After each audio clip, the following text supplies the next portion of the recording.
Hello, my mindful meal preppers. My name is Em, and this is Life's Table. We are in week 4 of our 3-4-5 challenge, and I honestly cannot believe that time has been flying by for me. And let me actually do a check-in with you. I want to know, how is it going for you all? I know this can be a pretty significant change depending on what your daily cooking habits, daily eating habits looked like.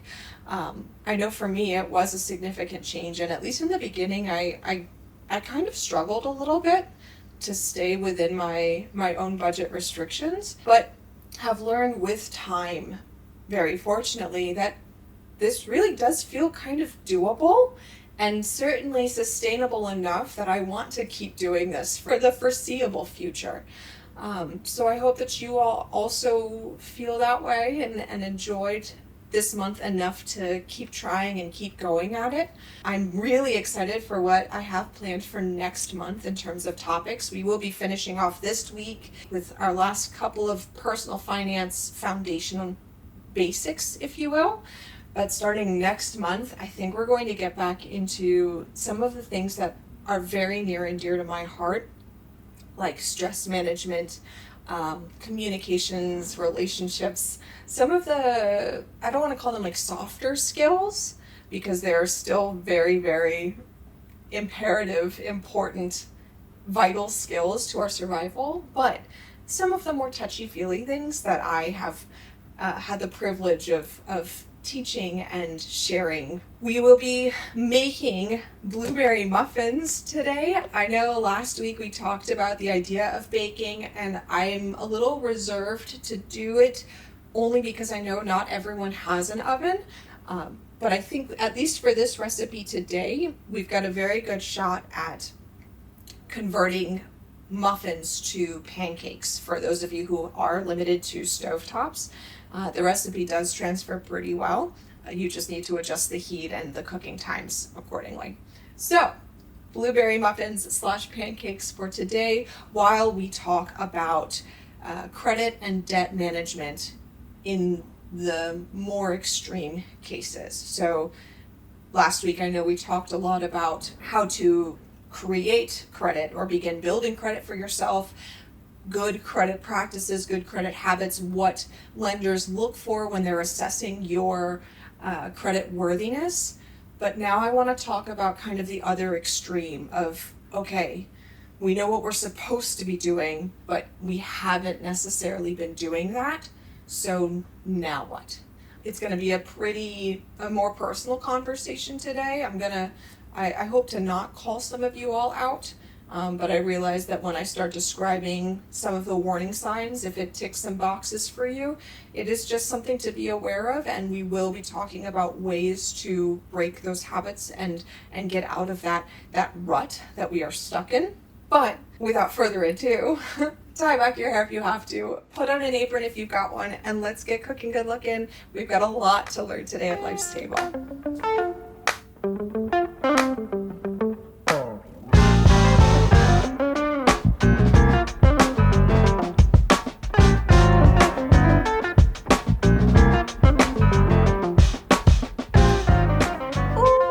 So excited to bake with you guys. Oh my gosh, I used to actually bake a lot more frequently than now. I think since like moving to this new place, I really haven't had the time or the energy to explore this kitchen and really get into baking. We will start by getting out 2 mixing bowls, a medium and a large. Use these 2 here.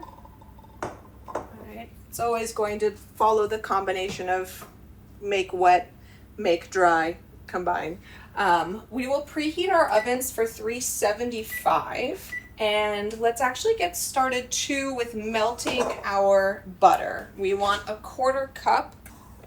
All right, and I think that's about a 1/4 cup. Hi, Amy.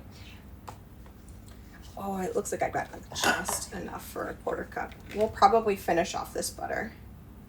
I know at least I will. I hope your month has been going well, truly. I hope that you are willing to stick with this and to see it through for as long as we take it together. I don't know about you all, but I certainly have noticed that my grocery bill has been going down since starting this challenge, and it's due entirely to the strategic pantry building process that I'm subjecting us all to. I'm trying really hard to track the ingredients that I run out of and need to purchase more of, and the ones that I still have left over of, things like the tahini, for example, that last weeks and weeks and weeks. I'm hoping that you are noticing that with strategic buying and trying to burn through what we already have before getting more, your grocery bill, like mine, is gradually going down. And we'll go ahead and throw this on the stovetop to begin melting while we move on to the rest of our wet ingredients. Put this on the stovetop over here. We're gonna set this to low. We're going to take 1 cup of this Greek yogurt. Greek yogurt tends to be much thicker than regular yogurt. I'm sure you all are aware. If you could not find Greek yogurt, regular yogurt will be just fine. Just know that it's going to change the consistency, that extra liquid in the regular yogurt that Greek yogurt doesn't have. It will change the consistency. So maybe do like a little bit of mental adjusting, not too much, but a little bit of mental adjusting to account for the extra liquid and moisture in the regular yogurt. We are going to mix wet into dry. So we'll put this here. We'll use the smaller one. 1 cup of the Greek yogurt. Mine is pre-opened, so I'm going to give it a stir to make sure that the liquid does recombine at least a little bit. And while we get this going, bloop, let's begin talking about debt management and credit management. And I realize that there are plenty of YouTubers out there who are trying to help people in their various stages of personal financial freedom. Hi, Beep. To help individuals get out of their personal financial situations and improve them accordingly. I don't want to spend too much time belaboring this point, knowing that you can get it elsewhere, but I feel like I would be remiss if I didn't at least touch upon it once in this time here. We will move on to a 1/4 cup of milk. I'm gonna switch over to my measuring cup. When measuring, just so you all know, if I'm looking down, it's not going to give me an accurate read. So do make sure that you are looking level and flat on with your measurements so that you do get an accurate read, especially with baking where it does kind of matter. Baking is a lot more like chemistry where precise measurements are important and the order in which you do things is important. We'll crack our egg. We want 1 teaspoon of vanilla. Yum. I love the smell of this. The smell of vanilla extract is so tasty, so good to me. Don't taste it. It doesn't taste as good as it smells. It's looking like our butter's melting down pretty nice. I'm gonna give this a little stir just to make sure that we're still melting but not bubbling, certainly. And then last we finish off with 1/3 cup of our honey. Woohoo! So, talking about debt management, there are some warning signs that we tell people to look out for when it comes to this. The first one, and this was when I started noticing, okay, I need to make some significant changes, was using credit, not because I wanted to, but because I needed to.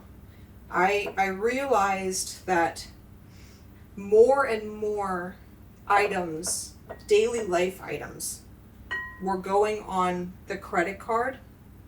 And there are some people out there who just use credit exclusively to just pay for their life. I know we've kind of talked about that in the past. There are those who do just for the rewards, for the points, for the miles, for whatever it is that they happen to collect.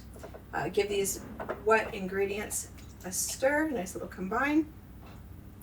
But it's one thing to use credit because you want to, and it's another thing to use credit because you need to, because you can't afford your life unless you borrow money from others to live it.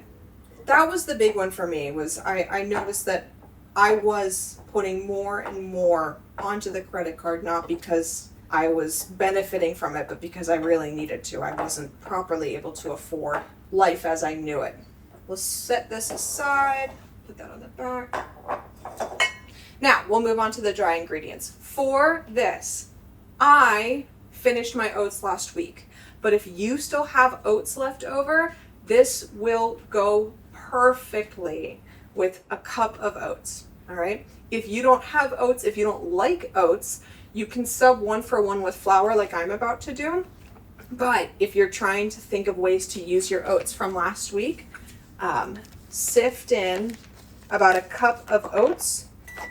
Oh, cool, oven's ready. I'm also going to use my sifter because I have one. If you don't have a sifter, that's okay. We don't want packed flour. That's the biggest thing. So I'm going to put my sifter here, like rest it over top of my measuring cup, and then I'm going to start just scooping in the flour. And like I said, if you got a cup of oats, then you only need 3/4 of a cup of flour to further add to it. But because I ran out of oats, I'm going to use 1 3/4 cups of flour. Maybe like one more big scoop. Boop. Awesome. We just finished sifting our flour. That's going to go into our bowl. Awesome. Butter is melted, so we can turn off the heat. Made a mess on the stove. Can't wait to clean that up. We next move on to our baking soda. We're going to use 1 teaspoon of baking soda. I'm getting back into it. Another major concern that we see in our clients is when they've taken out enough debt or enough credit, or spending has gotten out of hand to the point that they can only afford the minimum monthly payments on the loans, the credit cards, etc. Level teaspoon. We next move on to a 1/4 teaspoon of salt and a 1/4 teaspoon of cinnamon. If you can only afford to pay back the bare minimum that is required, you're not doing yourself any favors in terms of actually paying back this debt, because interest kicks in on that monthly basis and you're barely breaking even most times. And if not, you're actually losing money or owing even more. All right, I'll take the spoon back out. I'll just give this a quick stir to combine, just so we're not having like clumps of cinnamon, clumps of baking soda. You definitely don't want that. It's so interesting how something so disgusting tasting makes things taste so good. But yeah, we definitely don't want clumps of baking soda. I'm now going to rinse and drain my blueberries, probably in the same strainer as I had. So 1/2 cup is going to go into the batter itself, and the other 1/2 cup we're going to sprinkle on top just to have some nice little top decorations. Rinse all. Another major warning sign is just missing payments, or rotating payments of, okay, I paid this credit card last month, but I skipped on the car payment, so the car payment needs to go this month, and I'll skip on the credit card. Pour it directly into your dry, and we are going to add all of our wet ingredients as well, to include our melted butter. Drizzle over top. Wonderful. And you want to mix, but not over mix, because then it'll get really like doughy. You'll lose that light fluffy texture that you're hoping for. So we give a stir, and then I cut through. Stir, cut through. This is actually nice and light and airy, so we are going to go ahead and say that this is good enough. So we bring out our baking tins. If you don't have a baking tin, you could probably put this into a loaf pan and make a little blueberry loaf. Honestly, it sounds really good right now. And then if you don't have the oven, you want to use the stovetop, then now is when we break out our pans and get in with making pancakes. If you have butter, you're welcome to use butter to coat. If you've got the muffin tins, you're welcome to use the muffin tins. If you've got the spray, you're welcome to use the spray. I have none of the above, so I'm going to just use some good old-fashioned oil, and we'll coat the tins this way. All sides as well as the bottom. And this should make 12. So, going back to additional warning signs, all right? Rotating payments, more and more money is getting put onto credit or put on debt. Less and less of life is afforded just using a checking account, cash, savings, whatever it happens to be. Not having a savings account, dipping into savings to pay off credit. That is a significant warning sign of things are not going as well as they should be. Things are not going according to plan. You're reaching your credit limits, so never mind the only use 30% for utilization. But if the bank has lent you $5,000 and your balance is now sitting at that red warning area of $4,700 something dollars, that's another huge warning sign. And then last, we'll talk about debt to income ratio, just because it is very, very important, and it's something that we haven't discussed yet. I know we talked about no more than 20% of your money should be going towards debt. The way that you calculate that is you look at your minimum monthly payments. You're going to want them to be like 2/3 full. All right, minimum monthly payments. When the bank says you only owe us $200 this month, but you actually took out a couple $1,000, or you only owe us $20 this month, but you actually took out a couple $1,000. Whatever the minimum is that the bank says you owe, you add up all of those totals for the debts, and then you divide that by your net income. So what you make in a month. And hopefully that number is not steep, because that would be really, really bad. And by steep, I mean like 1 point something or more, right? You want to get a fraction. You want to get something like 0.15, 0.2, no more than hopefully that. But that's how you calculate your debt to income ratio. And if your debt to income ratio is more than 20%, what that means is that every month you are sending 1/5 of your money to somebody else because you owe them. You're paying back somebody else 1/5 of the money that you should be pocketing for yourself, essentially. Okay? And we don't want that. Nobody wants that, especially not you. I'm running low, but I definitely did not do an even division on all of these, so I'll probably scoop out some to help, borrow from Peter to pay Paul, or something like that.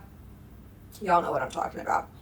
So, if that number is getting higher and higher, and it's approaching 20%, or it's passing 20%, not including the mortgage, right? Mortgages are a different beast. We'll talk about home buying in a future video, but probably not for a couple of months. I feel like that's a much later conversation to have. But yeah, if that number is starting to look like 40%, 50%, half of your money is going towards paying somebody else every month, then we need to start making some changes, and we'll talk about that in a little bit. We're just about even now. I'm actually pretty satisfied with how these look so far.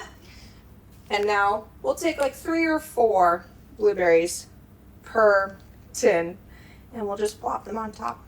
And if I see blueberries already at the top, then I'm putting 3 in, and if I'm not seeing any, then I'm putting 4. That's kind of how I'm determining this. However you want to determine it is totally up to you. But these look so cute. I'm going to have to take a picture of this. I'm really excited for this. All right. We've got 2 cups and a pint, which means that I've used just about half of this. These are going to go in for about 20 minutes. But in the meantime, let's go sit down at Life's table and continue this discussion.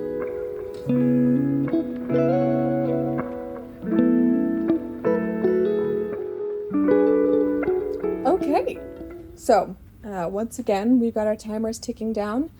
I want to say there's about like 18 minutes left on mine because I stayed to clean up the kitchen just a little bit. I don't know. For some reason, it kind of bothers me when I leave a mess in the kitchen. It does bother me, and it's not for some reason. It's because a clean house is a clean mind, and we'll talk about that actually, probably a couple weeks, about why that is the way that it is and why that is so effective. Cleaning is so effective for us and our stress. But back to these warning signs, and then we'll talk about what to do and how to get ourselves out of here. There are only a couple of more warning signs, but the biggest and most obvious one is getting denied additional lines of credit, getting denied additional loans.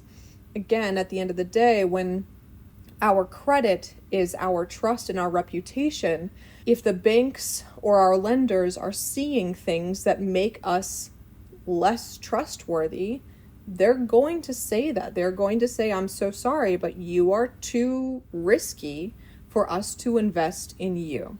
And it sucks having been there. I have not always been the finance guru that I am. It took a long time for me to even get to this point, and I still have a long way to go, mind you, but to even get to this point, getting denied credit, it's not a fun thing to have to deal with. But certainly it is a huge warning sign if you have credit already and people are saying, ooh, yeah, pass.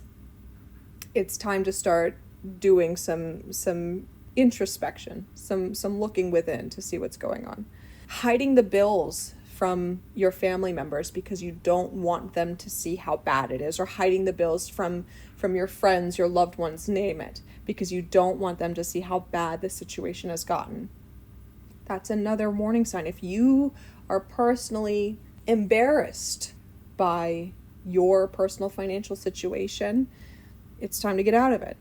All right. And then last but not least, when the banks deny you, or when your lenders deny you these loans, but you still need the money, finding yourself at the we pay cash, payday loan, predatory lenders, those sort of institutions that really do just prey on people at their, I don't want to say at their lowest or at their worst, but people having a really bad day.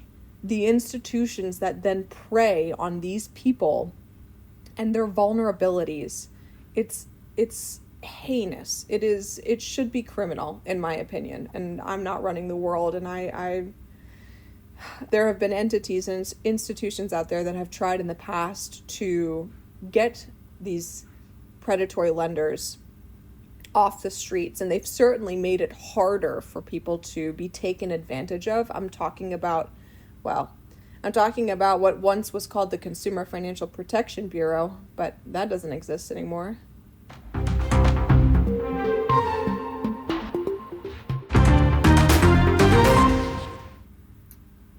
Hi, I'm here again.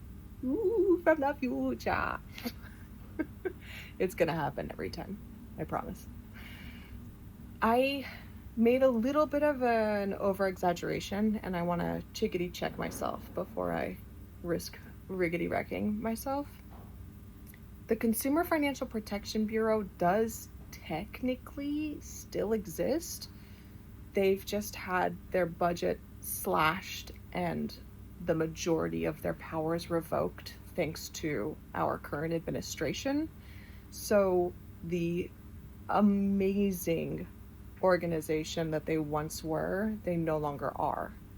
That said, they are still doing what little work they can to protect consumers out there, and we'll include links at the end of the video for you to go check them out. Strongly encourage, please do. But just wanted to give a little correction. They do still exist, just not in the way that they used to. Okay, bye.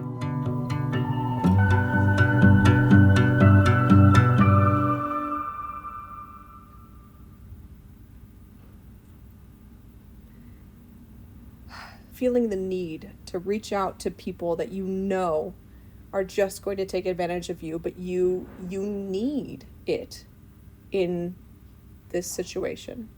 That is, again, it is one of the warning signs. It is one of the biggest red flags that we would look out for in our clients.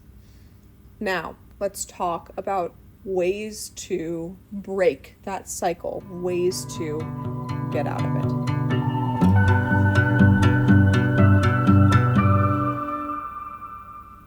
Broken record. It's happening again. The only way that you are going to get yourself out of this situation, if you find yourself in it, is to start with a budget. You need to see where your money is going down to the penny, because now it is imperative that you sweat the pennies, because if not, you're going to drown. Look at this budget, see where your money is going, see where you can afford to cut. And this is where our clients had to start making really tough financial decisions. And at the end of the day, no one is going to take that step for you. I can't force you to take a step you don't want to take. I can't tell you, I can. I'll tell you until I'm blue in the face. This is how you save money. This is how you get yourself out of this situation. But I'm not taking on your finances for you. I can't help you dig yourself out of this hole. I'll toss you shovel after shovel after shovel, but if you don't pick up the shovel and you don't start digging yourself some stairs to get out of there, you're just going to find yourself in this pit, and potentially you're just going to use the shovels to keep digging deeper. The budget is what gives you that power back. The budget is your shovel, and the act of then shoveling is chipping away at your finances to say, okay, I saw this personally, so I'll use these examples from my clients. I spend $1,500 per month on food for just me. $1,500 a month, more than I make in a paycheck every month, is going towards food for me. Okay, well, I know how to free up some quick hundreds of dollars, if not $1,000. I know how to free up some of that money real quick, okay? Harder, but also seen, were the clients that would send money home to families. People were borrowing money, and out of the kindness of their hearts, out of the goodness of who they were as people, they would give.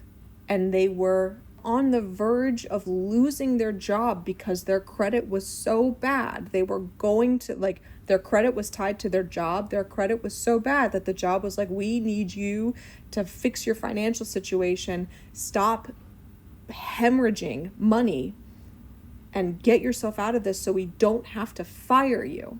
It's not easy, right? Especially in those instances of telling your family members, the people that you love, the people that you care about, perhaps the reason why you took this job to begin with was to set them up for success and take better care of them. To say no to those people after months and months of saying yes to them, it's unfathomably difficult. But for the sake of this person's future, they had to take care of themselves, right? You cannot pour from an empty cup. If you are giving dollars out of your wallet and the money runs out, you can't just give lint to yourself to buy yourself a meal or to the next person who asks for it. They needed to stop sending hundreds of dollars home. The budget is what reveals those kinds of things. And the budget will tell you things that you didn't even know you were spending money on, right? Those gym memberships that you signed up for months and months ago. Remember those New Year's resolutions? Did you stick with them? But are you still paying the gym? Even just the $10 a month, that adds up. That adds up quickly. Let the budget find those opportunities for you and then take advantage of those opportunities. It requires a behavioral change. I'll be totally honest with you all. I do love cooking. That wasn't a lie, but I don't love cooking every single night. I don't love how every single meal needs to be like a home cooked meal. I'm going to go out often, but as soon as my situation got bad, okay, I need to slap my own wrist and I need to hold myself accountable, which is why I'm now doing these videos, is to hold me accountable so that these meals get eaten at home and they do save me money. I've saved, I'll throw it up on the screen, I'll do the math right here. Even just in the $60 per week limits that I'm staying under, I have saved this much money this month. And the month's not even over yet. It is a true change in behavior, and it's not fun because people don't like change. I know that we talk about embracing it. I know we talk about rolling with it, and we talk about, but let's be honest. We find comfort in routine. We find comfort in tradition, and as such, we don't like change. But in this instance, change is necessary. Because if not, change is going to happen no matter what. It's just whether you choose to be the driver of this change, or you get your house foreclosed on, or your car repossessed, or denied another loan so you can't continue to dig. Something has got to give. So please take accountability for yourself, and you drive that change so that you get to decide what this looks like, rather than having someone else decide for you and force you to do something that you really don't want to do. And now let's talk about how to prioritize paying down our debt.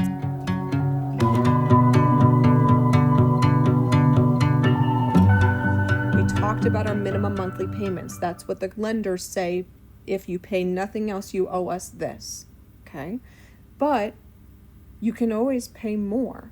And once you find and free up money in that budget, that's what then gets thrown towards extra debt payments. Now, question, let's say I free up an extra $200 in my budget, and I then put $50 towards loan 1 and $50 towards credit card 1 and $50 towards loan 2, and credit card 2 gets $50. You could do it that way. Who am I to say no? You absolutely could do it that way. Or you could prioritize payments using what we call the avalanche method or the snowball method. We'll start with the snowball method because it's, I think, a little bit easier to describe. You prioritize paying down the debt you owe the least on. So if loan 1 is for $500, loan 2 is for $1,000, loan 3 is for $1,500, and loan 4 is for $2,000, snowball method says start with the $500 debt. And here's why. That extra $200 per month going towards that debt is going to have that debt paid off in 3 months. Not even. Okay? Woo! Congratulations. That feels good. And that's why the snowball method works. We thrive, we feed off of positive reinforcement. And the idea of paying down a debt that much faster incentivizes us to keep going, it motivates us to stick with it. So, snowball method, you prioritize your lowest balance to pay it off first. What then happens is you take that $200 from the budget that you had extra, and now whatever the minimum monthly payment was for your $500 loan or your lowest balance loan, that then gets combined to the next one, our $1,000 one. There's minimum monthly payments going towards all the rest because we don't want you to miss payments on any of these loans. But prioritize throwing all of that extra money to the lowest balance for snowball method.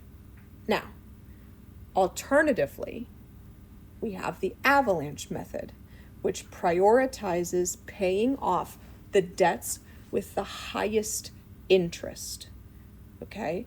If your car loan has 5% interest and your credit card bill has 17% interest, Avalanche method says attack the credit card bill first. Higher interest equals more money getting thrown towards that loan, right? So the faster you pay off that higher interest one, the more money you are effectively saving. If you want to actually save money in this process, the avalanche method is the way that you save the most money, because by prioritizing those higher interest loans and knocking them out of the way first, you then pay less in interest in the long run, and it frees up money faster. Whichever one works for you is what works for you. If you're the type of person like me who loves the idea of crossing things off the list and that's exciting, maybe the snowball method is good for you because it allows you to cross things off the list faster. In terms of saving the most money, the avalanche method is the best way to go. Okay? Last but not least, if you truly are drowning, call up your lenders.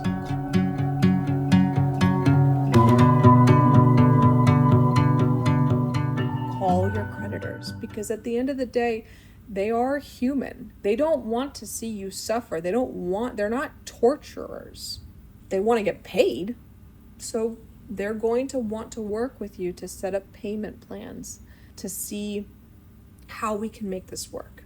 Okay? If you have been missing payments, they're going to try to threaten things with you of like, you owe all of this up front, you need to pay us this immediately, etc., etc.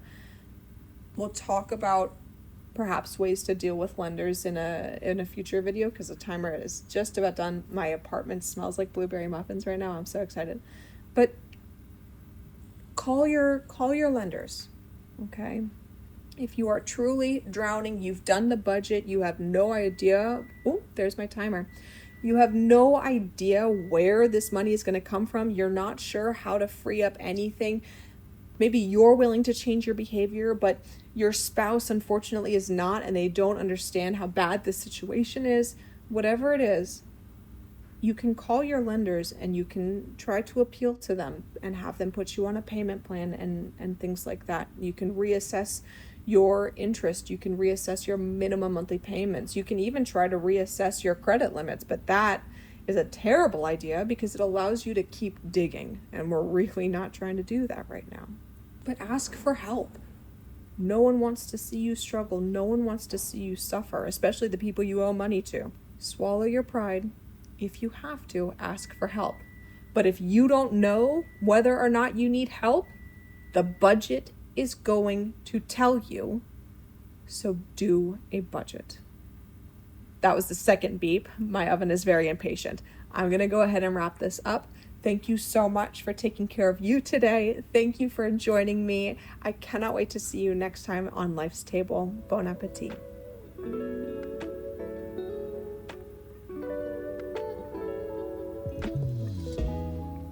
Y'all, look at how good these came out. Oh my gosh. The way that you can tell if they're finished or not is stick a knife into one of them, and if it comes out clean, then you're good to go. If it does not come out clean, then it needs a little more time. I am going to go ahead and assume that these are clean and good to go. Thank you again so much. I cannot wait to try these. I can't wait for you to try them either. Bon appetit.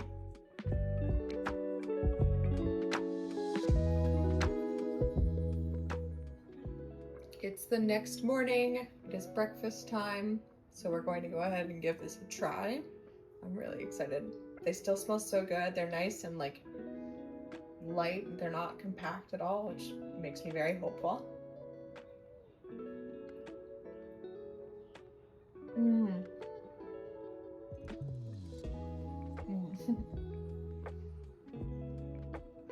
There really is a difference between fresh blueberries and homemade muffins and the store-bought stuff. It is insane how much better these taste compared to some of the store-bought muffins. I will say they're not as sweet as store-bought, which I personally think is a good thing because they taste more like breakfast than they do dessert. But maybe for those of you who made the pancakes pouring like syrup over top of them, or honey or powdered sugar or whatever, will bring out that sweetness that we typically associate with our pancakes. But yeah, they're nice, they're light, they're fluffy and airy, and they're delicious. And there's protein in them. They're like the healthy, filling blueberry muffins. I really do hope that you all enjoy. Thank you again for taking care of you today. Bon appetit.